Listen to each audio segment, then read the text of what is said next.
पूरा देखना। बहुत सिंपल तरीके से हम इंग्लिश क्लासेस को क्या कर रहे हैं, आगे बढ़ा रहे हैं या स्टार्ट कर रहे हैं। तो इंग्लिश क्लास को स्टार्ट करने में सबसे पहले आपको ये सीखना पड़ेगा नाउन। देखो, जब तुम जिंदगी में आते हो, जब तुम पैदा होते हो, तो सबसे पहली चीज कौन सी होती है? तुम किसको अहमियत देते हो? तुम खुद को अहमियत देते हो, यानी कि तुम खुद को अहमियत देते हो, यानी कि तुम हो। ठीक है, तो तुम क्या हो, तुम कहाँ हो, तुम कहाँ रहते हो, तुम क्या सोचते हो, ये सारी जो चीजें होती है वो नाउन होती है। ठीक है, नाउन अगर कोई बोल रहा है कि क्या है, तो समझ लेना तुम। मैं क्या हूं, मैं कौन हूं? मेरा नाम प्रिया है, मैं कहाँ रहती हूँ? मैं दिल्ली में रहती हूँ। मैं क्या सोचती हूँ, मैं क्या करती हूँ, ये सारी चीजें जो होती है ये नाउन होता है। ठीक है, नाउन है ना, आपको रिप्रेजेंट करता है। ठीक है, तो रिप्रेजेंट्स यू।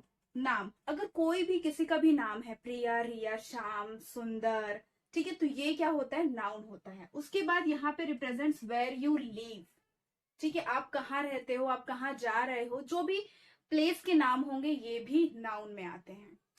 अब ये होता है रिप्रेजेंट्स थिंग। ठीक है, थिंग यानी कि कोई भी चीज का अगर नाम होगा, जैसे मैं अभी यहाँ पे क्या पकड़ी हूँ, ये मार्कर पकड़ी हूँ, तो ये मार्कर क्या हो गया? एक चीज है, तो ये भी एक नाउन है। मतलब कोई भी चीज जो है वो यहाँ पे नाउन होती है, और हर एक सेंटेंस में एक नाउन और प्रोनाउन होता ही होता है। अगर मैं बोलूं तुम कौन हो, तो यहाँ पे तुम यानी कि अगर तुम्हारा नाम जैसे श्याम है, तो श्याम, श्याम क्या है? यहाँ पे श्याम नाउन है। ठीक है, प्रोनाउन की बात में करूंगी। तो कोई भी किसी भी चीज का नाम है, नेम का हो, एनिमल हो, कैट हो, डॉग हो, जो छोटा सा बच्चे का नाम है, कोई भी चीज हो, उसे हम कहते हैं नाउन। ठीक है, अब नाउन जो होते हैं वो चार तरीके के होते हैं। सबसे पहले आपको मिल जाएगा कॉमन नाउन, सेकंड आपका होगा प्रॉपर नाउन, थर्ड आपका होगा abstract noun, and fourth will be your collective noun.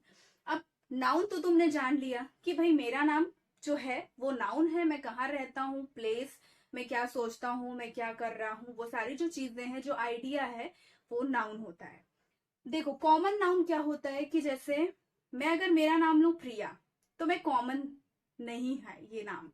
ठीक है, अगर हम बोलेंगे गर्ल, ठीक है, तो ये क्या हो जाएगा? कॉमन। अगर मैं बोलूंगी बॉयज, तो ये क्या हो जाएगा? कॉमन हो जाएगा। For example, the book is lying on the table. The book, अब यहाँ पे ये नहीं पता है कि हमें कौन सी बुक की हम बात कर रहे हैं, तो यहाँ पे जो बुक है वो कॉमन है, इसलिए इसे हम कहते हैं कॉमन नाउन। सेकंड आ जाता है आपका प्रॉपर नाउन। प्रॉपर नाउन यानी कि ये पर्टिकुलर चीज होती है। जैसे मैं बहुत ज्यादा सुंदर हूं, Priya is a beautiful girl, she is very beautiful, तो यहाँ पे जो भी नाम आएगा, प्रिया, कैटरीना, वो आपका कहलाएगा प्रॉपर नाउन। एब्स्ट्रैक्ट नाउन क्या होता है कि वो बहुत ज्यादा करेजियस है, ब्रेव है, तो इसमें हम क्या होता है कि हम इस चीज को गिन नहीं सकते हैं, तो ये होता है आपका एब्स्ट्रैक्ट नाउन। कलेक्टिव नाउन हो जाता है जो एक समूह को मिला के जिसको हम बोलते हैं, जैसे ग्रुप ऑफ पीपल होता है। ठीक है, for example the basketball team won the inter state competition. तो जो बास्केटबॉल टीम है, यहाँ पे जब हम ग्रुप ऑफ पीपल की बात करते हैं, टीम की बात करते हैं, तब ये आपका होता है कलेक्टिव नाउन। तो नाउन जब भी हो तो इसका आपको समझ लेना है कि ये कहानी तुमसे शुरू होगी। तुम क्या कर रहे हो, कहाँ पे हो, ठीक है, कैसे, तुम क्या सोच रहे हो, क्या कर रहे हो, तुम कहाँ पे पढ़ रहे हो, कहाँ पे बैठे हो, ये सारी चीज नाउन होती है।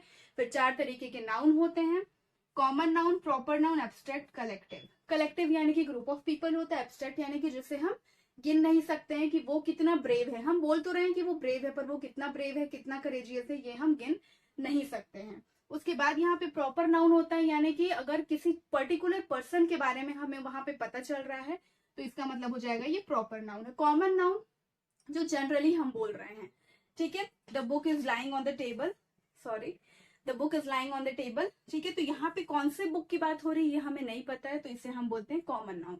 तो आज अगर आपको कॉमन मतलब नाउन अगर समझ में आ गया हो, तो प्लीज चैनल को लाइक एंड सब्सक्राइब जरूर करिए, और मेरे साथ ऐसे ही आप बने रहिए। आपको इंग्लिश बहुत आसानी से सीख लेंगे आप लोग। तो तब तक के लिए श्री शिवाय, नमस्ते।